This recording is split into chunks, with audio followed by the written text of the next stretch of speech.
देखिए आज सबसे पहले तो लोकसभा के अंदर जो लगातार सोनीपत से जो जींद हल्के ने जीत दर्ज करवाने का काम किया है, स्पेशली उसके लिए बधाई है सारे जींद हल्के को। और कल मैंने एक भाईचारा बैठक रखी है श्री श्याम गार्डन में, आप सभी को भी उसका न्योता है, आप सभी आएँ। हमने बूथ स्तर की तैयारियां कर ली हैं, विधानसभा सिर पे है, लगभग अक्टूबर के पहले फेज़ में ही जो है चुनाव आ सकता है। वैसे तो हम लोग अक्सर फील्ड में रहे हैं, मैंने लगभग 14 साल से सक्रिय राजनीति में अपनी भूमिका निभाई है। जिला परिषद से लेकर के प्रदेश अध्यक्ष तक की जिम्मेवारियां मुझ पे रही हैं। हल्का जींद से जो है लगातार गांव स्तर पर, बूथ स्तर पर जो हमारी तैयारी है, उसका कल हम सभी साथी बैठ के समीक्षा करेंगे। और अगले जो 3 महीने का जो चुनाव का जो बिगुल बच चुका है, उसमें हमारी टीम किस तरीके से तैयारी करे। हम 186 बूथों पर अपने 10-10 नौजवान साथी और लगभग 4 से 5 महिला जो हमारी एक्टिव हैं उनको, और सीनियर साथियों को इंक्लूड करके लगभग 20 साथी एक बूथ पर हम लोग जाने का काम करेंगे। और इसी में लगभग 90 दिन तक सुबह से शाम तक मेरी चाय के प्रोग्राम, पीछे मैंने बरसोड़ा किया, एक दिन मैं कंडेला गया, एक दिन रायचंदवाड़ा। लोगों का भरपूर सहयोग और भरपूर प्यार मिल रहा है। इस भारत सरकार से लोग दुखी और परेशान हैं। जिस तरह से आप तैयारी कर रहे हैं, क्या पार्टी आला की ओर से कोई इंडिकेशन आ चुका भी आप मैदान में जाएं? देखिए ऐसा कुछ नहीं, ना मैंने आज तक कभी झूठ बोला। मैं आज भी और कल भी एक कार्यकर्ता की तरह मैंने काम किया है, और मैं किस प्रकार से पार्टी मुझे देखती है वो तो पार्टी ने देखना है। बट जींद की जनता ये चाहती है कि इस बार हमारे जैसे आम आदमी को, नौजवान को मौका मिले। अगर ऐसा हुआ तो तैयारी तो शर्मा जी पहले चाहिए। ये पार्टी के लिए कर रहे हैं मीटिंग या व्यक्तिगत है? नहीं, आप ये जनसंपर्क अभियान तो मैं शुरू से ही रखा है सिंधुआ साहब मैंने, लेकिन जो कल मीटिंग है वो पार्टी की बैठक है हमारी। सभी साथी आएंगे, कांग्रेसी साथी भी आएंगे। और मैंने स्पेशली जो मेरा भाईचारा लगातार, मैंने जब 14 साल पहले जब मैंने इस हल्के से और ज़िले में और प्रदेश में काम किया, तो एक यूथ टीम आपको नज़र आएगी जो 36 बिरादरी की होगी। वो बूथ स्तर पर कैसे अपने प्रोग्राम आयोजन करेगी। हाँ ठीक है, ये बात भी सत्य है कि चुनाव तो कौन नहीं लड़ना चाहता, जो सक्रिय राजनीति में है वो चुनाव लड़ना चाहता है। जी, इसका सीधा मतलब आप चुनाव लड़ने जा रहे हैं? लड़ना चाहता हूँ, लड़ाई टिकट मिले ना मिले तैयारी तो वही करता ना।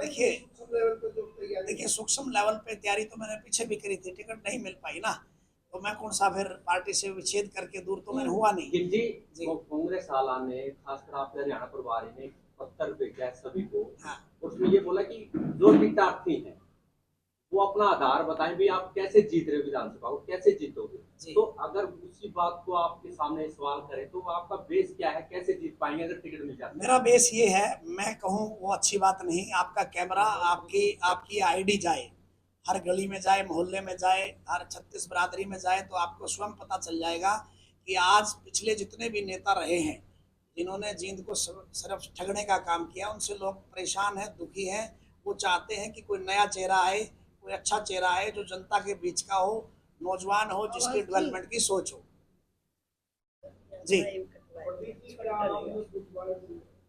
जी जी जी जी मैं बूथ वाइज बिल्कुल टीमें तैयार कर चुका हूँ। मेरा हर गांव में लगभग 50-60 साथियों का, एक्टिव साथियों का मेरा संगठन है।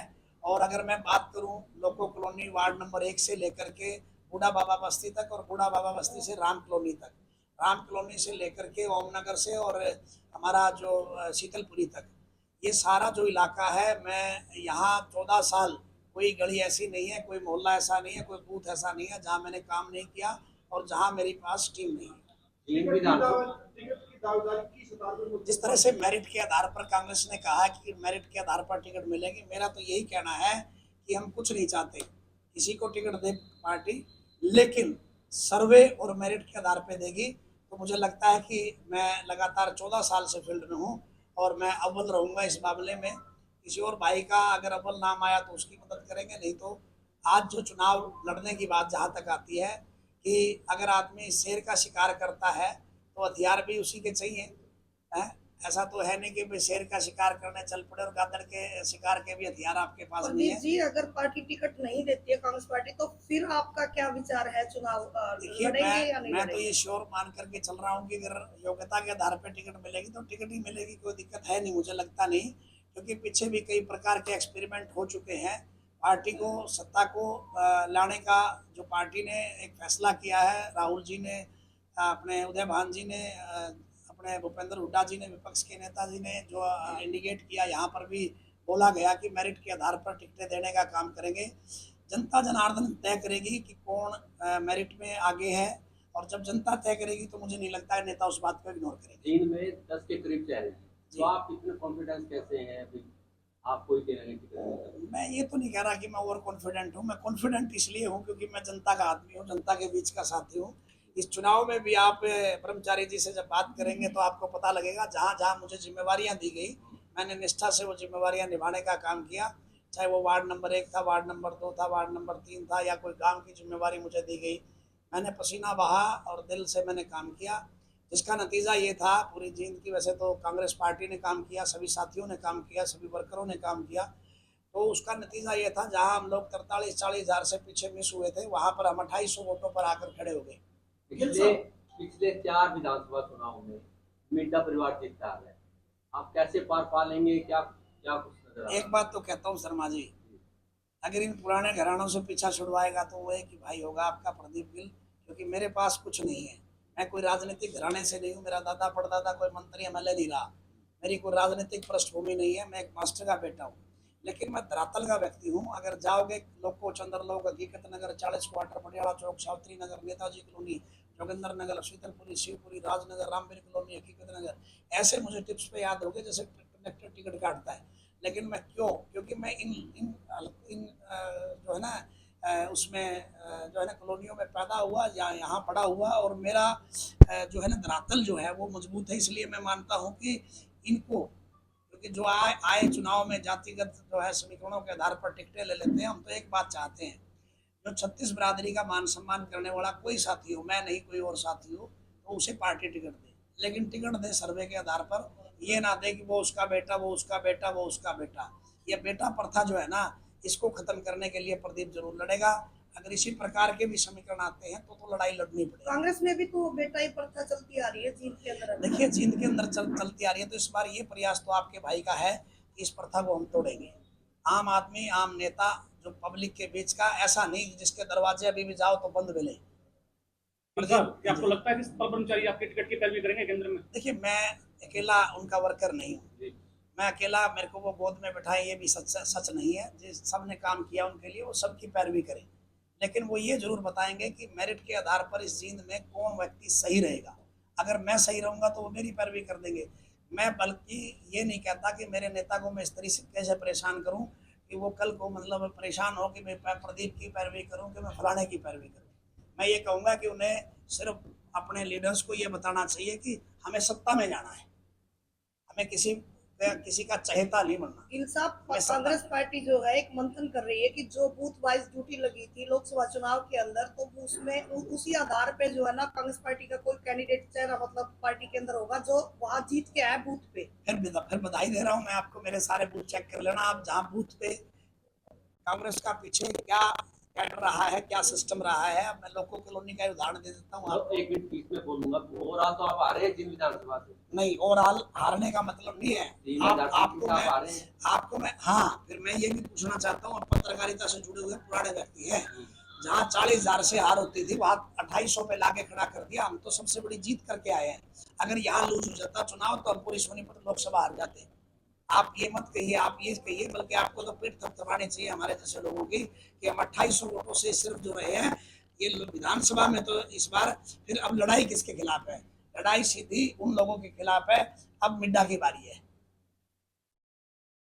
जिन्होंने सिर्फ और सिर्फ अपने घर भरने का काम किया, मंचों से जिन्होंने ये कहा चौमुखी विकास, एक बारिश ने चौमुखी विकास की जो है ना पोल खोल के रख दी। चाहे वो स्कीम नंबर 5 था, 6 था, स्कीम नंबर 19 था, चाहे वो जो है ना हमारे पुरानी गलियां थी, सारी इतनी पानी से भर गई। कहाँ गया वो विकास? पिछले कितने दिन से ऐसी समाज के लोग सिर्फ इस बात के लिए धरने पे बैठे हैं, कान पे जू नहीं रेंग रही। कि 2-4 वो क्या मांग रहे हैं, अपने महापुरुषों के नाम से कुछ जो है ना चुनाव का नाम ही मांग रहे हैं। आज सत्ता के नशे में जो चूर लोग हैं, अब इनकी बारी है। शर्मा जी 2800 से ये जो रहे हैं, आप ये क्यों नहीं कह रहे कि आपने 43,000 के गैप को 2800 पे लाके खड़ा कर दिया। ये इस मेहनती वर्कर की जो वो थी। प्रदीप जी, आपकी जो बूथ पे आपकी जो ड्यूटी थी लोकसभा चुनाव में, तो उसमें आपने कितने कांग्रेस पार्टी को वोट मिला था? आप खुद में खुद देखिए, मैं सभी लगभग गाँव में हम जीत करके आए हैं जहाँ मेरी ड्यूटी थी, और जहाँ मेरी ड्यूटी थी शहर में, जहाँ लोको कॉलोनी का पिछला इतिहास उठा कर देखना, वहाँ 800 बीजेपी को मिली है तो 600 हमें मिली है। मतलब जहाँ हम 0 पे थे वहाँ हम बराबर में आगे खड़े हो गए। और ये तो विधानसभा है, व्यक्ति को टिकट में जो है ना व्यक्ति को वोट मिलेगी, लोकल आदमी को वोट मिलेगी। जींद की जनता आपको अगर चुन भी लेती है तो आपके क्या ऐसे एजेंडे रहेंगे कि जो विकास की बात आप करेंगे, जींद विधायक विकास नहीं कर पाया, आप क्या नया सबसे बड़ी बहन जी ये बात है कि मेरा तो अपना ये मुद्दा है, क्योंकि मैं राजनीतिक घराने से संबंध नहीं रखता। मैंने सावित्री नगर में अपने घर में डिपो से पानी भी निकाला है। मैं जानता हूँ कि टीस क्या है, तकलीफ क्या है। मैं जानता हूँ कि नौजवान को आज रोजगार के लिए कैसे दर दर की ठोकरें खानी पड़ रही है। मैं जानता हूँ कि सिर्फ और सिर्फ इस सरकार ने टेम्परेरी नौकरियां देकर लॉलीपॉप देने का काम किया है। किसान सड़कों पर पिटा तो कौन खड़े? हम खड़े। आशा वर्कर पिटी तो कौन खड़ा? हम खड़े। सरपंच पिटे तो कौन खड़ा? हम खड़े। अगर किसी भाई पर अत्याचार हुआ तो कौन खड़ा? हम खड़े। विपक्ष में हम लोगों ने भूमिका निभाई है, और अब हमारा जो सिस्टम है, हमें लगता है कि 28,000 और 38,000 की जीत की बात करना, जो 2800 वोटों का अब गैप रहा है, इसको 38,000 की जीत पर लेकर के जाने का काम हम लोग करेंगे। इसीलिए कल हम लोग अपने कार्यकर्ता साथी जो मेन साथी है हमने बुलाए हैं, उन साथियों को लेकर के बूथ स्तर पर हमने जो काम करना है उसकी तैयारियां करेंगे। आप सभी सादर आमंत्रित हैं, और कल के बाद आपके टीवी चैनल, आपके ये जो सोशल मीडिया के आपके चैनल्स हैं, ये खुद दिखाएंगे कि बूथ स्तर पे अगर कोई मजबूत है तो कांग्रेस पार्टी मजबूत है और हमारी यूथ टीम है। गिल साहब, कांग्रेस पार्टी की टिकट के जो जितने दावेदार हैं कांग्रेसी नेता, वो अपने अपने बूथ से कांग्रेस को नहीं जिता पाए मैक्सिमम अधिकार।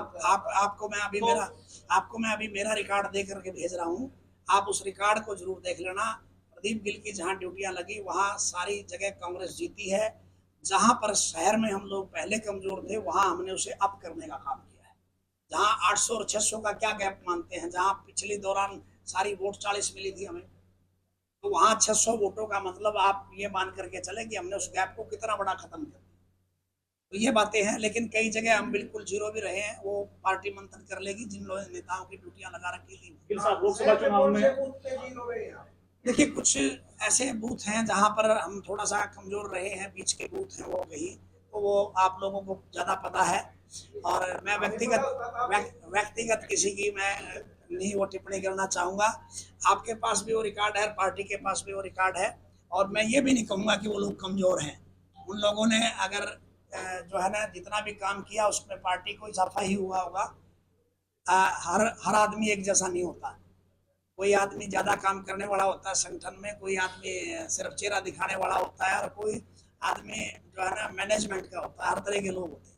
लोकसभा चुनाव भीतरी घात से कांग्रेस को नुकसान हुआ है? कोई नुकसान नहीं हुआ। अगर नुकसान होता तो हम 5 सीटों पर नहीं जीतते, और बाकी की जो सीटें हारी वो भी कितनी हार गई हम वो आपको पता है। वही कह रहा हूँ, जहाँ 0 पर हम खड़े थे, 0 से जाके हम कहाँ खड़े हुए हैं। 56-57 सीटों पर तो आज जीत चुके हैं, और जो विधानसभा हम हारे हैं वहाँ देखो आप हम कितने गैप से आ रहे हैं।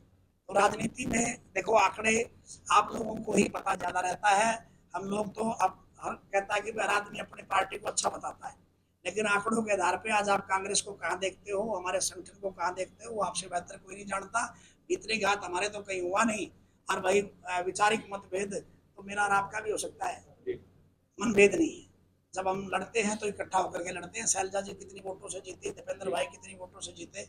अगर मतभेद होता तो वो लोग लीडर हारते। वो गिल साहब, कांग्रेस पार्टी के वरिष्ठ नेता भी अपनी जमानत 500 वोटों से बचा पाए थे। पीछे के बाई इलेक्शन लगा लीजिए और अन्य समीकरण आप उठा मैं कह तो रहा हूँ, कैसे मतलब आप जीत में कन्वर्ट कर? मैं तो कह तो रहा हूँ, जब 2800 पे आगे खड़े हो गए तो आप ये समझ लो ना कहाँ से कहाँ आ गए हम लोग। ये तो इससे बड़ा तो प्रमाण ही नहीं कोई हो सकता। जहाँ हम लोग जमानत नहीं बचा पाए थे, वहाँ हम लोग 2800 पे आके खड़े हो गए। हमारा कैंडिडेट हारा था जुलाना से, हम 24-25 हज़ार वोटों से जीत गए। ठीक है, बहुत सारी जगह इस तरह के बदलाव को देखते हुए ये नजर आ रहा है कि आने वाला समय कांग्रेस पार्टी का है और हम उसकी तैयारियां कर रहे हैं। 3 महीने हमारे पास है, दिन रात एक कर देगा जींद का युवा, और जहां मेरा दायित्व बनता है उसको मैं पूरा कर रहा हूं। कल हमारी एक बैठक है, आप आओगे तो आपको उस बैठक में भी एक नया चलन मिलेगा, और उस चलन को आप देखोगे तो आपको लगेगा कि हाँ, राजनीति में ऐसे लोगों की जरूरत है जो इस तरह की मेंटलिटी है। Thank you.